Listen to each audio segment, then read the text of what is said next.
Jovem, te apresento a regionalização brasileira. Essa é bem fácil e bem rapidinho, hein? Em primeiro lugar, eu tenho que te dizer o que significa região. Região é um dos principais conceitos da geografia. Sempre que você lê a palavra região, bizu, hein? Região é conjunto. Conjunto de características semelhantes.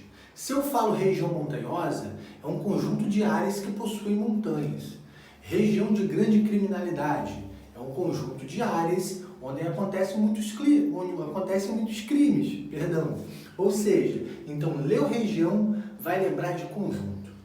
Quando eu falo de regionalização, seria você dividir. Regionalização brasileira seria você dividir o território brasileiro fazendo agrupamentos, ou seja, regionalizando de acordo com alguns critérios, criando conjuntos. Professor, não entendi. Calma.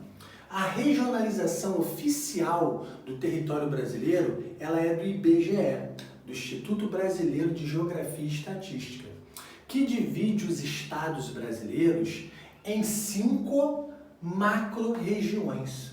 Lembra que eu te falei que região é conjunto? Então, por exemplo, dentre essas 5 macro-regiões, eu tenho os estados que compõem a região norte. Primeira característica em comum, eles estão na direção norte. Segunda, eles apresentam um clima, uma demografia, ou seja, eles apresentam uma vegetação, eles apresentam aspectos econômicos e culturais semelhantes. Por isso que eles foram agrupados juntinhos, por isso que eles formam a região norte. Da mesma maneira que nós temos também a região nordeste, a região sudeste, a região sul, a região centro-oeste. Então nós temos um total de 5 macro-regiões. Olha aqui o desenho do prof. Tá aqui o mapa do Brasil. Vou tirar uma mediatriz aqui, ó. Pronto. Daqui para cima eu tenho a região norte. Ó, nessa direção aqui, é só lembrar da Rosa dos Ventos. Eu tenho a região nordeste. Para cá onde nós estamos, região sudeste. Para baixo, a região sul. E essa porção aqui, ó, seria a região centro-oeste. Então tá aí as 5 macro-regiões do Brasil.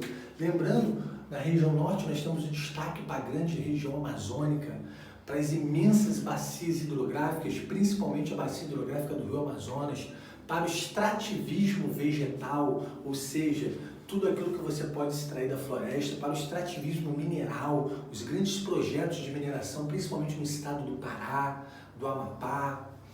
E na região nordeste, nós temos, na verdade, 4 nordestes, né? O nordeste do litoral, que seria a zona da mata, o nordeste do interior, que é o semiárido, que é a região do sertão, o nordeste do meio norte, da porção mais ao norte do nordeste, e o agreste, que é uma fase de transição entre a zona da mata e o sertão. Mas a gente vai falar disso mais à frente num outro vídeo. E a região sudeste, que é a região economicamente mais importante do país, que vai assambarcar a maior parte da população do país, dos serviços, da atividade industrial. A região centro-oeste ela tem um grande destaque no setor agropecuário. E uma curiosidade, a região centro-oeste é a 2ª mais urbanizada do Brasil. Isso porque o campo é muito mecanizado e o trator faz o trabalho da população. Então quem mora no centro-oeste mora em cidades. Ela acaba sendo a 2ª mais urbanizada, só perdendo para a região sudeste.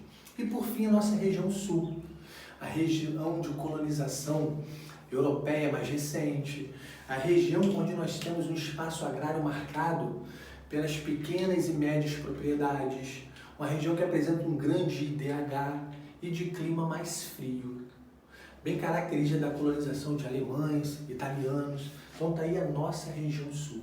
Mas existe uma outra proposta de regionalização lá da década de 60, que é a das regiões geoeconômicas. Você esquece essa questão climática e pensa na economia. Sendo assim, segundo o critério geoeconômico, é como se o Brasil fosse em 3. Olha para mim.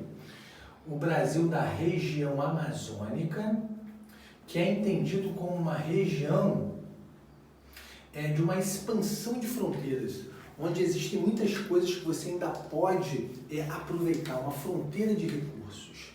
O Brasil do Nordeste,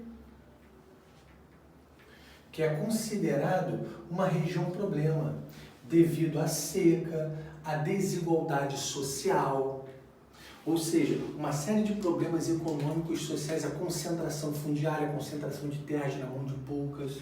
Então está aí o Nordeste como uma região problema. E a região mais dinâmica e mais desenvolvida, que pega parte do Centro-Oeste, Sudeste e Sul. Isso nós chamamos de Centro-Sul. Então, segundo um critério geoeconômico, nós temos 3 Brasis. E no critério das características naturais e humanas, nós temos 5 macro-regiões, né? Que são as oficiais do Brasil. Então está aí o nosso processo de regionalização.